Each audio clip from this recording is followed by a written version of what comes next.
Olá, seja bem-vindo ao nosso canal Luz no Mundo. Eu sou Ronaldo de Oliveira e quero compartilhar com você hoje a reflexão da liturgia do 26º domingo do Tempo Comum, ano A, do Padre Leomar Montanha, da Arquidiocese de Maringá. Desde já agradecemos você que está inscrito em nosso canal Luz no Mundo e convidamos também quem não está inscrito que se inscreva, acione o sininho para receber em primeira mão o material postado em nosso canal Luz no Mundo. Tende entre vós o mesmo sentimento que existe em Cristo Jesus, e não haja divisões no meio de vós. Filipenses 2, versículo 5.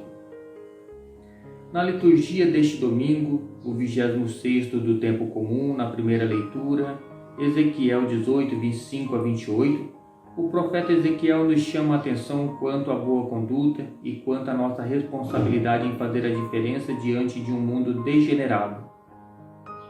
A pergunta que nos vem é sobre a causa da má conduta ou o porquê do consentimento ao mal, às vezes de forma coletiva, que constatamos em nossa realidade.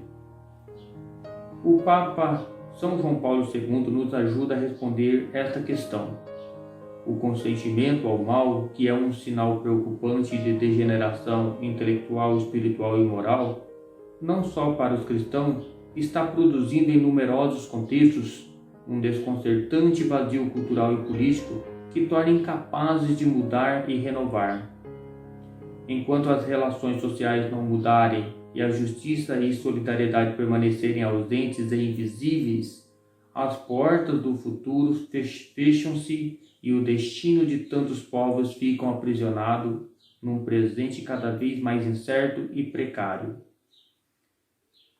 Na segunda leitura, Filipenses 2, de 1 a 11, o apóstolo Paulo nos interpela dizendo que nossa conduta deve sempre visar ao bem maior, o bem comum. Nada façais por competição ou vanglória, mas que a humildade vos ensine a considerar os outros superiores a vós mesmos. Cada qual tenha em vista não os seus próprios interesses, e sim os dos outros. Tende entre vós o mesmo sentimento que existe em Cristo Jesus, e não haja divisões no meio de vós. No Evangelho, Mateus 21, de 28 a 32, somos convidados, embora nos seja dado livre-arbítrio, a escolher sempre o bom caminho. Somos convidados a produzir frutos para o reino, para a vinha, pois são os frutos que contam, não os rótulos. Importa mais fazer o bem do que só falar bem. O que conta é o testemunho de vida, comunhão com Deus, conversão. Não haverá humanidade nova se não houver, em primeiro lugar, pessoas novas que firmam suas vidas na potência divina. O homem contemporâneo escuta com melhor boa vontade as testemunhas do que os mestres. Ou então, se escuta os mestres, é porque eles são testemunhas. Já dizia isso o Papa Paulo VI na exortação apostólica Evangelii Nuntiandi sobre a evangelização no mundo contemporâneo, no parágrafo 41. Já o Evangelho nos diz que sempre é possível mudar para melhor. E ao invés de falar só dos 2 filhos, poderíamos dizer 3 filhos. O que diz não, mas vai, o que diz sim, mas não vai, e o que diz sim e é coerente. Esse é o terceiro, o que diz sim e é coerente. Com qual dos 3 filhos nos parecemos? Jesus usa neste contexto um gênero literário com imagens fortes que chega a provocar escândalo ao que reduzem a religião somente a práticas ritualísticas.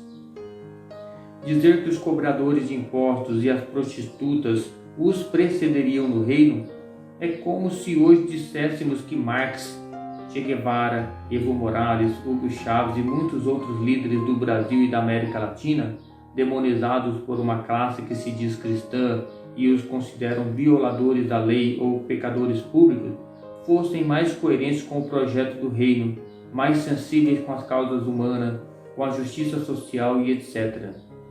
Talvez pudéssemos imitá-los em suas capacidades, não necessariamente seguir suas ideologias, mais do que muitos filhos da igreja que não entram no reino e ainda impedem que os outros o façam. Sempre é tempo de mudar.